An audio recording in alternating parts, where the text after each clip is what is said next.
আমরা সবসময় বড় বড় মানুষের জীবনী পড়তে পছন্দ করি এবং কল্পনা করি আমরাও তাদের মতো হব, কিন্তু বাস্তবিক অর্থে দেখা যায় যে একদিন দুই দিন আমাদের এই ইচ্ছাটা থাকলেও একটা সময় গিয়ে আমরা আবার সেই আগের মতো লাইফ লিড করতে থাকি, আগের অবস্থানে পৌঁছে যাই। ট্রেডিং এ সেম, আমরা যাদের দেখে আসি, যাদের দেখে আমরা অনুপ্রাণিত হই যে আমরাও ট্রেডার হব, আমরাও তাদের মতো হতে চাই, কিন্তু যখন আমরা ফিজিক্যালি ইনভলভ হই তখন যে প্রবলেমটা হয়, আমরা অল্প কিছুদিন শেখার পরেই,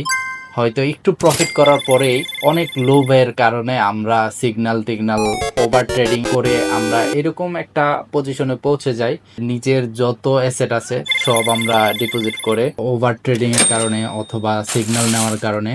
আমরা সব লস করে ফেলি। একটা সময় দেখা যায় যে আমাদের স্বপ্নটা আসলে স্বপ্নই রয়ে গেছে, এটা আর বাস্তবে রূপ দিতে পারছি না, একদম আগে যেরকম ছিলাম তার থেকেও দুরবস্থার মধ্যে গিয়ে পড়তে হয়। এই জিনিসটা কেন হয়? আপনারা যাদের দেখে অনুপ্রাণিত হয়ে এই ট্রেডিং এ আসেন, পরিশ্রম করে তাদের মতো না শিখে